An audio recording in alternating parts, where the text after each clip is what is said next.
I'm sorry.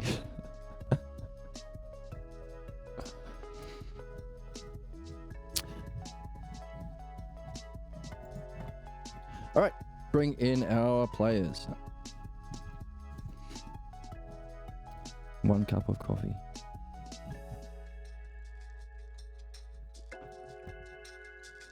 It's almost empty. So I'm going to have to go from one example of coffee to a many coffeeness when my coffee is empty. And then from the many to the principle of coffees. That's why I call it philosophy juice.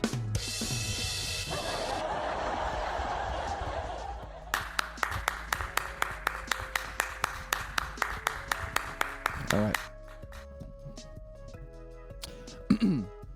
So, bring in Jesus. Oh.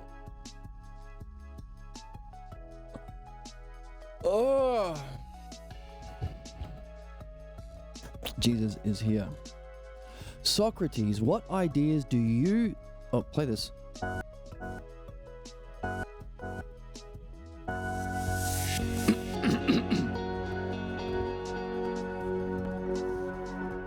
That noise means time to read. Socrates, what ideas do you say constitute these core primal beliefs? I ask because they are likely to be different from what I take them to be. I would like to see how you express them.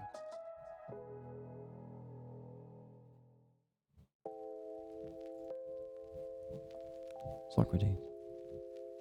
There are several core beliefs, and the idea of God is primary.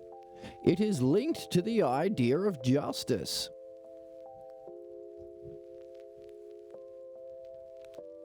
If there isn't a major and fundamental place for justice within a system, there is chaos. What? My microphone alarm fell off. He lives here. I'm gonna hold him because he's soft. There's no place for justice within a system. There will be chaos. The Lord of Chaos, Diablo. Stay a while and listen. While good and bad behavior may indeed have their consequences after death, they need to be balanced with an obvious way of learning. Way of learning to balance good and bad behavior having their consequences. Which is to know how to avoid one and gain the other.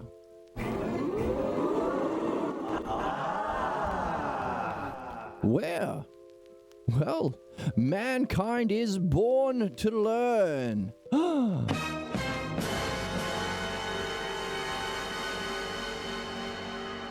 See, that's good because we have been carrying a hypothesis with us again and again, developed through a dialectic we've been practicing again and again, that the meaning of life is to learn. And here we have it confirmed again in the text for us. Win-win. We're here to learn. Mankind is born to learn. You've heard the expression, born to run. Well, mankind is born to learn and to fulfill his destiny, learning what is good, as well as the highest good, is primary. Punishment and rewards follow mankind in the afterworld, or the house of Hades. Remember, not literal, to do with reincarnation. However, only an earthly form of learning can provide the rich insights into justice. Justice needs to be known in the particular and acted upon. It is from these early learning events that the soul comes to the idea of justice. Once these ideas are unified, the soul of each has a justification for its way of being, and it defines its relations to their fellow man. Okie. So, interesting. We were just talking about going from an example to a many and then to a unification in terms of how you structure your conversations with people to learn and to facilitate their learning. But that same process of learning that we just outlined through the dialectic is how we learn about justice. You have a particular experience and you also act on it.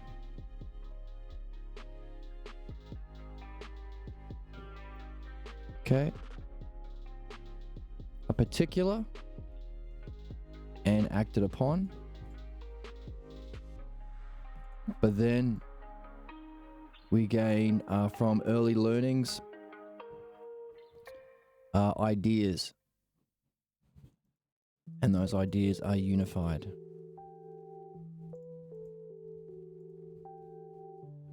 And with that unification, we have a justification for our way of being as our consequence. And that defines how we relate to our fellow man. Neat. I have heard that you say that taking on a human form is the very condition for learning. Again, more back up to the idea that the meaning of life is to learn. And we are learning the method of learning, therefore the skill and art of dialectic. Yes, the soul is what learns, but its need for the body is not fully understood, is it? So our soul learns, therefore, again, we mentioned that a few moments ago when we talked about if there is a meaning of life, it's to, it has to be a learning within the soul, because it's the soul that survives our body's death. So this is the thing about the logos. It reflects and helps and clarifies if you're trying your best to do the meaning of life. Do the meaning of life. Isn't it funny to do the meaning? Hey, are you doing the meaning of life? Why not? If you're not doing the meaning of life, you must have a problem. Well, there is no meaning of life. Yeah, we've defined it many, many times. It's the learning of the dialectic that you can apply to any idea.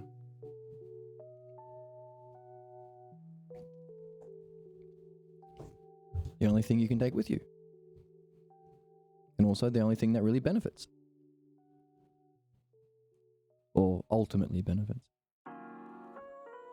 Other benefits are beneficial because this is applied to it.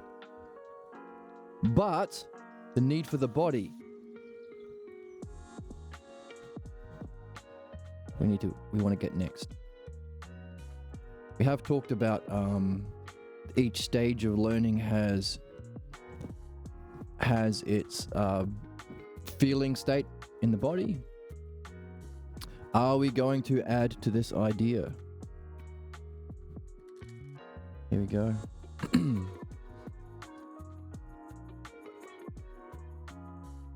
Okay, so here are the stages in learning. Being stuck.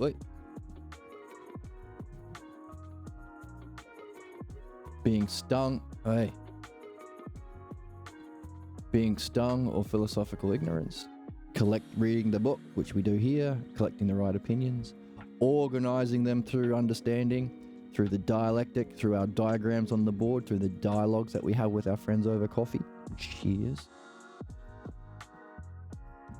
Developing that skill we're here to learn itself. Leading to knowledge.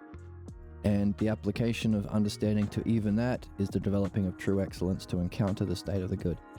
And as that's the positive, it has its, as Jacob Collier would say, it has its inversion or its negative harmony, its negative expression. He uses the example just as the tree has branches, it has roots underneath.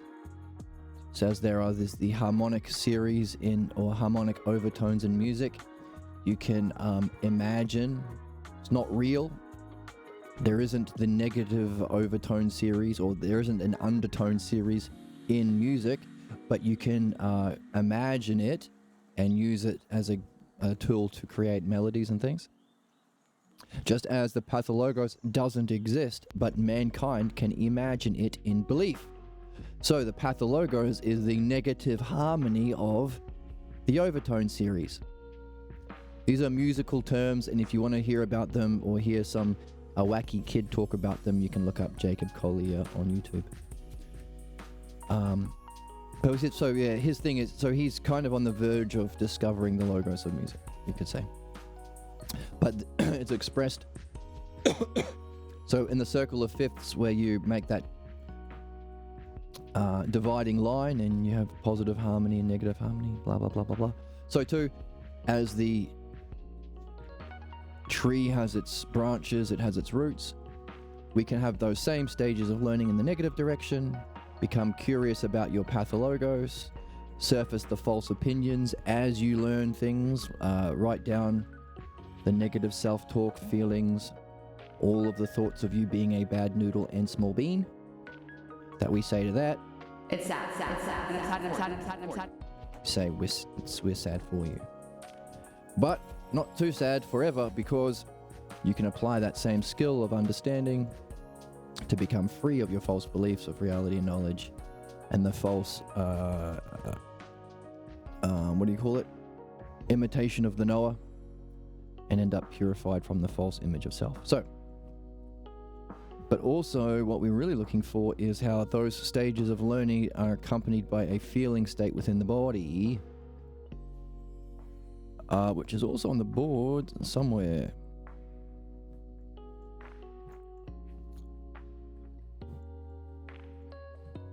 Here. Cognitive stages have an accompanied feeling in the body. Have a question, you feel puzzled. When you realize you were wrong fundamentally about what it means to be alive or the self or knowing or right or meaning of life, you feel shocked and you can feel numb. That's a good thing, but you do need courage to be able to have that. It takes courage to realize you're wrong and to be in that state of wrong. It's a good thing though. You have to follow a lead to discover the answer. That's called following the logos. That's why we read. That's also why we do dream analysis and the dialectic. You come to your own conclusions and you feel joy. Oh, the text didn't give you the feeling state of what it feels like to follow the lead of the logos or the dialectic, but you can fill that one in. How does it feel going through this? Conclusion, you feel joy.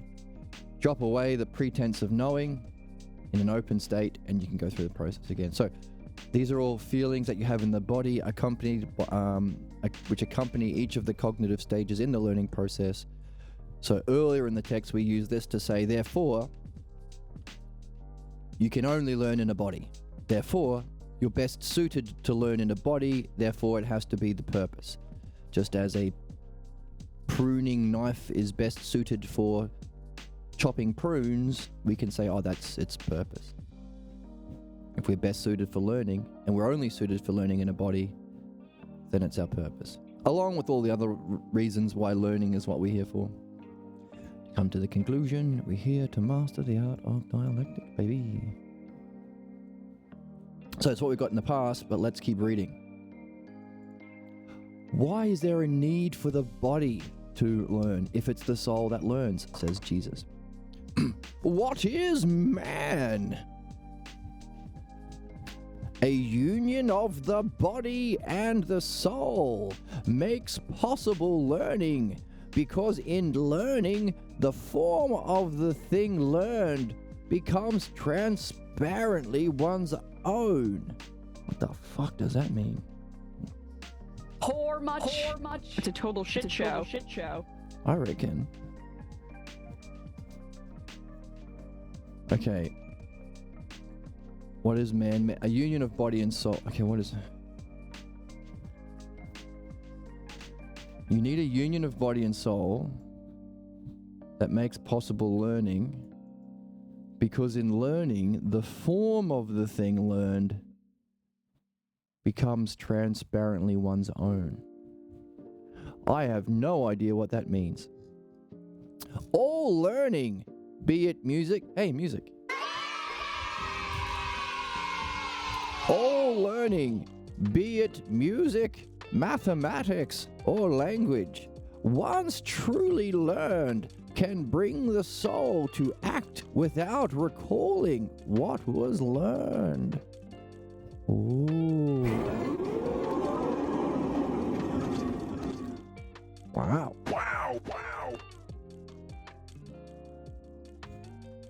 Once learned, it is possible to act spontaneously.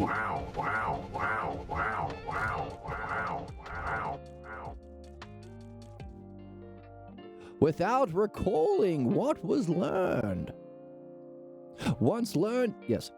And that, oh, let's highlight that. And that state of excellence, oh, that's the excellence we're after. So we're after excellence and removing pseudo-excellence. And I suppose, yeah, you don't have to recall your pathologos to be stuck in your bullshit. It's spontaneous in a negative sense. But equally so, the excellence we're after is a state of spontaneity through which we're acting, in which we're acting through what we learned. That state of excellence is an experience of the mind itself.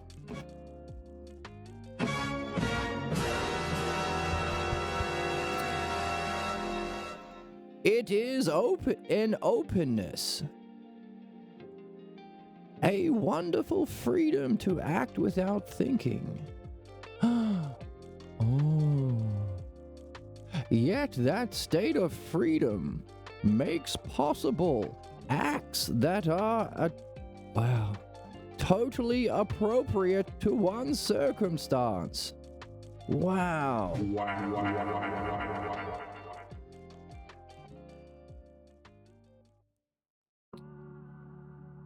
Wow. It's experience of mind, it's an openness, it's a wonderful freedom to act without thinking, and yet that state of freedom makes possible acts that are totally appropriate to one's circumstances. Much of human learning is by rote, but it does not achieve this inner state of mind, and that surely is a loss, if that is all that is offered. Yeah, no, joke. Have you been to school? Rote is a joke. Rote's a joke. Because it doesn't change you. This is a big disappointment that people go to universities experience. They think they're going to change and evolve. That's why you do things, to become a better person, to be in a happier, more excellent state of being. But a lot of our bullshit education from Aristotle, not Socrates, it's just rote that doesn't change your state of mind. And what we're doing now is defining that state of mind of excellence that we're secretly, well, whether we're aware of it or not, we're seeking. Openness, freedom, act without thinking, totally appropriate to one's circumstance. If you're familiar with sports games, it's called being in the zone. The primary purpose of pools is not to murder. It is for enjoyment and cooling off. Exactly. Pools, as in Jordan Poole, who played NBA basketball and was on fire at that time. And all of his actions were totally appropriate to the circumstances. And he was acting with a freedom without thinking. Why? Well, for Jordan Poole, it's because there were baddies at courtside. Jordan Poole gets into the zone sometimes when there are courtside baddies at the game. Which is funny. And true, apparently.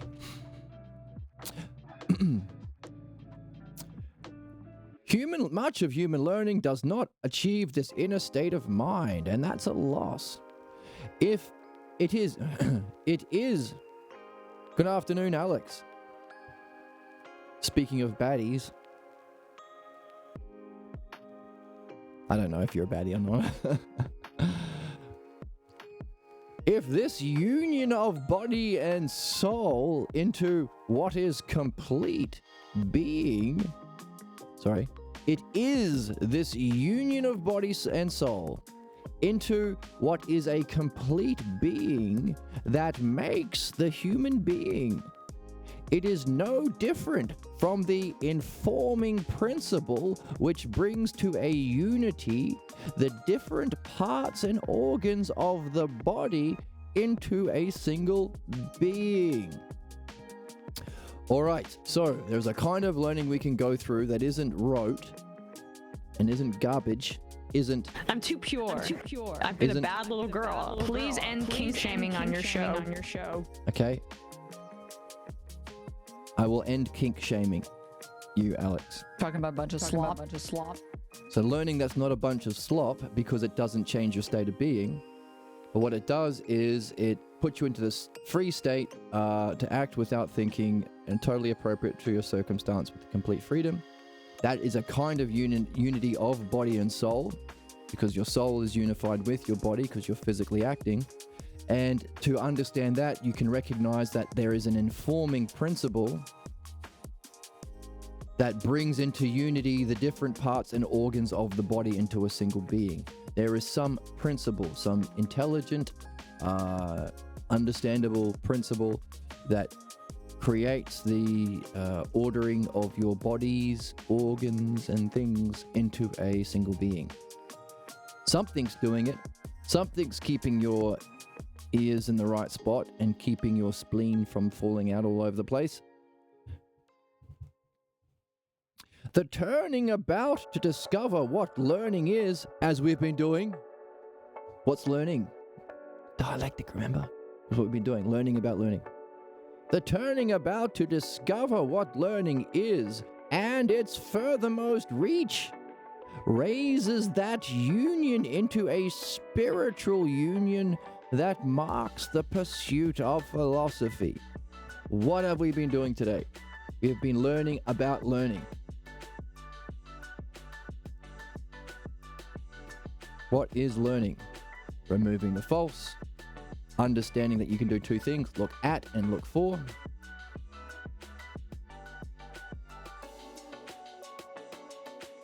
We have to learn to recognize the logos and to look at ourselves, remove the pathologos, and stop looking at shiny shapes and objects of others and imitations of others. That's learning. That's the art of the dialectic, because it's the dialectic that is the skill to do both. Now, we also talked about how this dialectic allows us to reach the direct apprehension of the logos itself as a whole, as the enlightenment experience of pure being.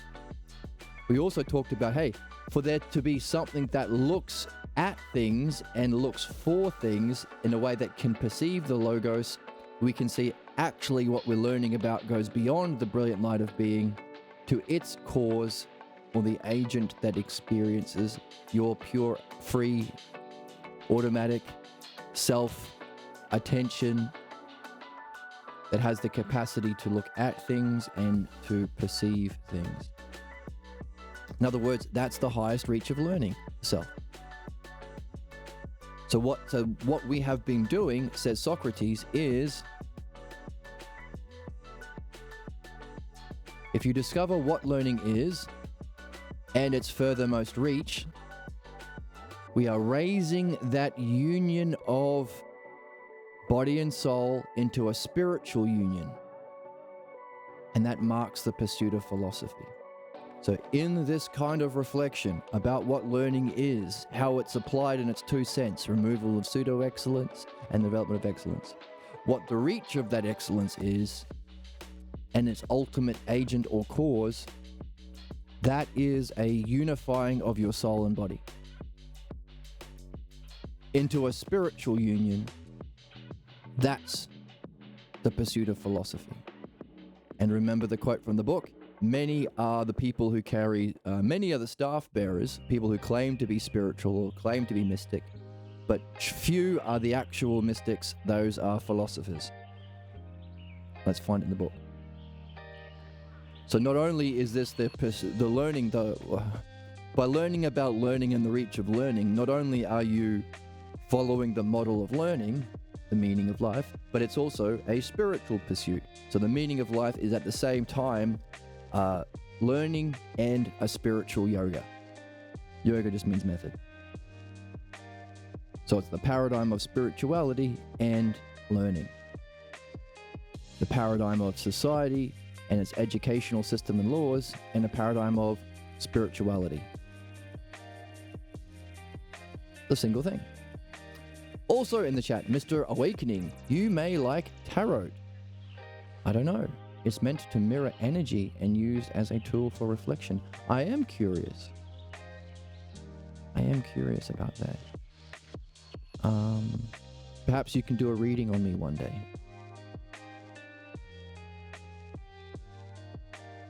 I have seen that some people have the art or skill, like an oracle or a seer or someone who has professorial seeing capacity. And if those people get into tarot and things like that, that can be a way of directing that ability. So I'm very much open to it.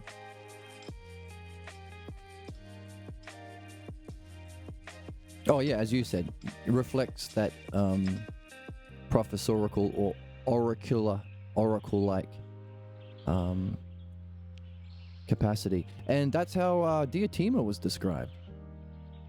Diotima. Great. You'll give me a reading one day.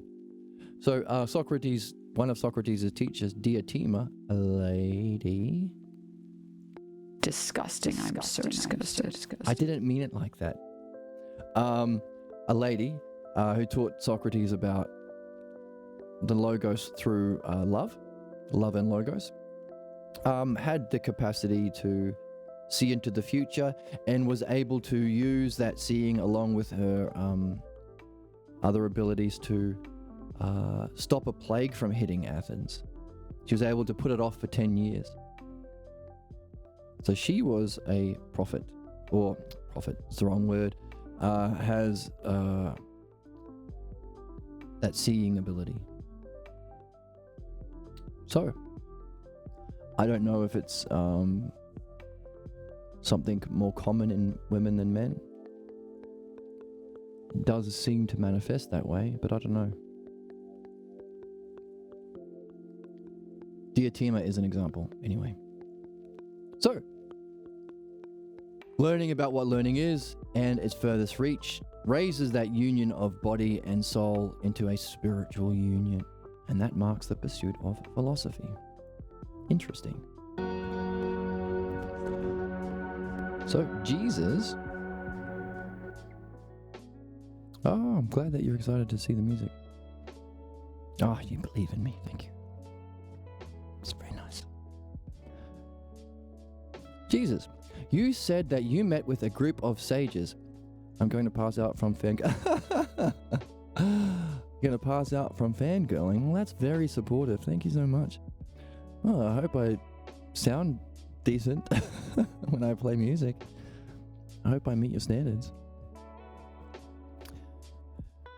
You say that you met with a group of sages after your death.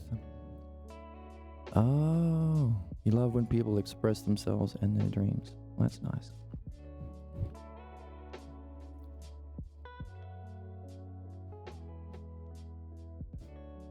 I showed you. Those lyrics were really good before.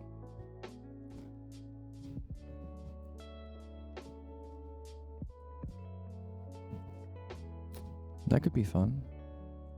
You were made for excellency after all. Yes, that's what we're here for. We all are. So are you. There was some excellent poetry a moment ago. You say that you met with a group of sages, says Jesus, after your death, and it is likely that they discussed these very ideas. Hesiod and Homer were among them. Your own views must have brought the discussions into a sharp focus. So how did the talks go? And what idea did you center on? Yeah, that's important. So when we do meet with people, this art that we've been learning, the dialectic, I'm gonna lurk and listen. Oh, neat. And I will post on the Discord when I go live for the music in several hours. This art of dialectic does have the ability to bring out, if you do run across a Homer or Hesiod type figure, well, you don't have to waste your time. You can use the dialectic to hone the discussions into a sharp focus. So that's a key point. How did the talks go, and what idea did you center on? I have a deep interest in this because it is well known here that your Plato has said that the philosophy Diotima, that's that lady I was talking about, who had the gift of prophecy, foresight.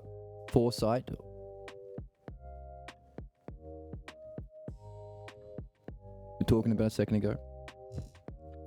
That Diotima initiated you into rivals. Sorry. Plato said that the philosophy Diotima initiated you into rivals the divinely inspired Homer and Hesiod. Share with me how the talks went. So we see that even though Socrates did have a philosophy teacher, Parmenides, that we can read about, he learned the logos. The initiation experience was ushered in through Diotima. And of course, this method of spirituality, because it's the paradigm and it has both experience and understanding, allowing it to reach those higher levels of understanding mind and self, means that it would necessarily rival any tradition. So for them, it would be Homer and Hesiod. For us, it would be, so whatever you create or give birth to in your philosophical journey is likely to rival our equivalent, the Bible, the Quran, the Vedic scriptures. Isn't that neat? Share with me how the talks went. How are we with time? A little bit further. Yes, a fine group they were. There was Orpheus, whose music gave him power, even over the house of Hades. Wait,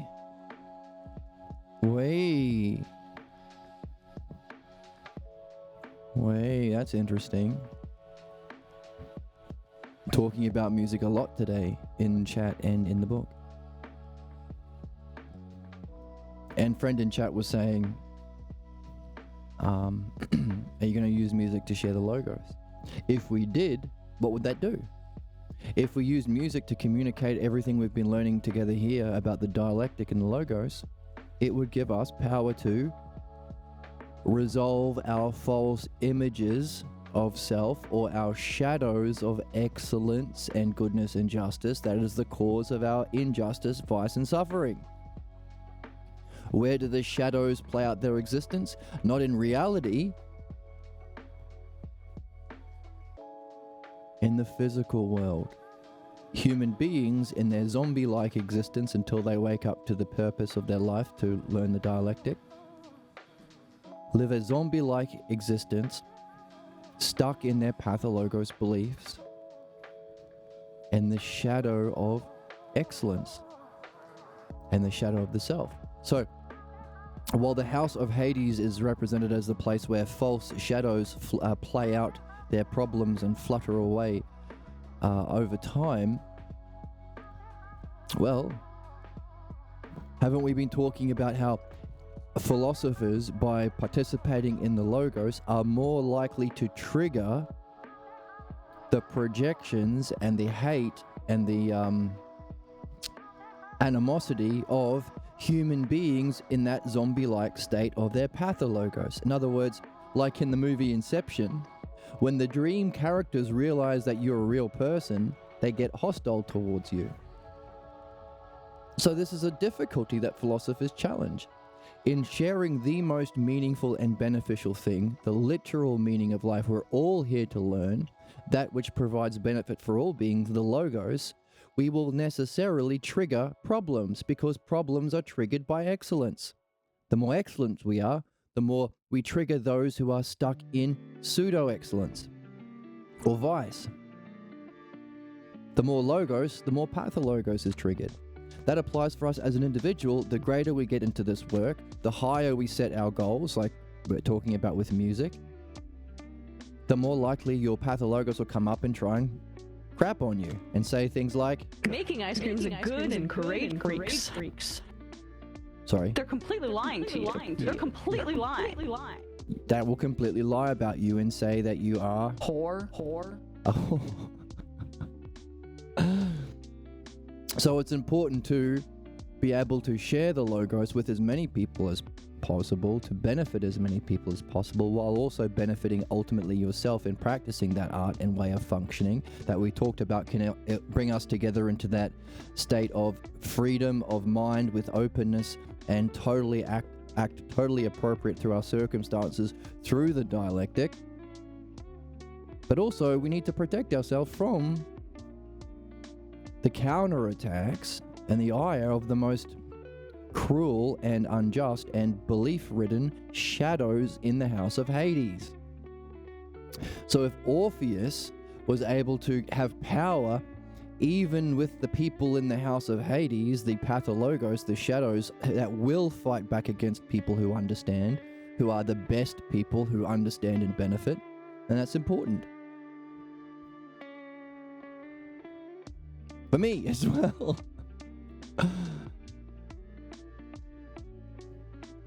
So, does music give you a power to benefit and protect yourself from the pathologos, shadows, and zombies? Now, they use they use the idea of Hades, but I like to use the word zombies. Same principle. Story or mythology to symbolize these metaphysical principles. So, there was Socrates. There was Orpheus, whose music gave him the power, even over the house of Hades. He added much to our talks. So did his son, Museos, the most profound of seers and the prophet who declared that justice was the daughter of Zeus. Ooh. When Homer and Hesiod joined us, we were able to join our voices in a choir, in song of songs, in praise of truth and wisdom. Wow. Wow. Wow, wow, wow, wow, wow, wow, wow, wow, wow, wow, wow, wow. Wow. Join our voices in a choir of song in praise of truth and wisdom. Play out our existence, zombified oh wow, see, I need to have my guitar for this. I could translate it into music. Play out our existence, zombified persistence, being shadows of their spirit, acting and playing due to fearing it, unable to liberate. They reiterate the lies with no compromise in their eyes. They berate others till they enact their fathers and mothers. That's beautiful. That's really, really beautiful.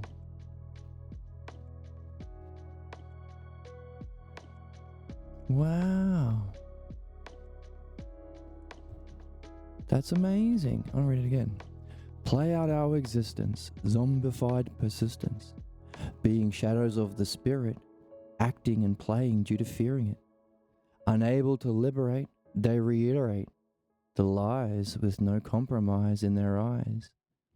They berate others until they reenact their fathers and mothers. That's beautiful.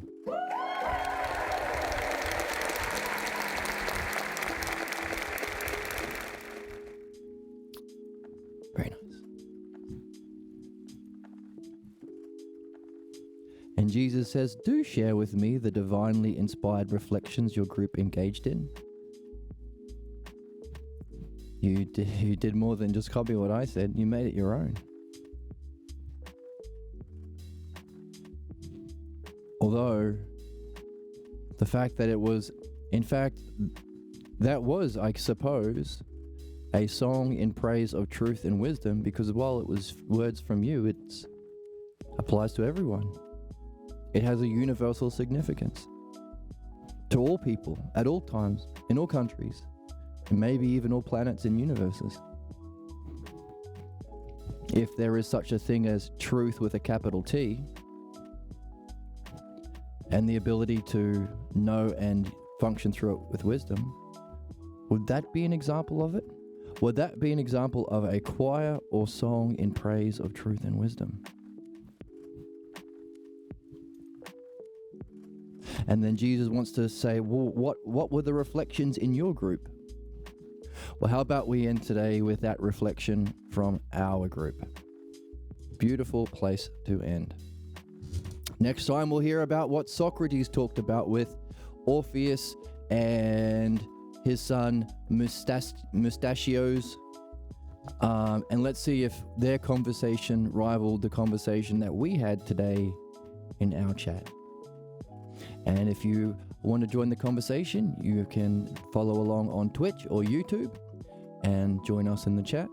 You can join our Discord. There's a link below and you'll get a notification when we go live. And there's a link to the text on PDF. And if you do want to support the channel, that is very much appreciated. And there is a link for that below. On that note, I'll see you in the next one. Bye. Push the button. Push the button. I've been a bad girl. There we go. Bye.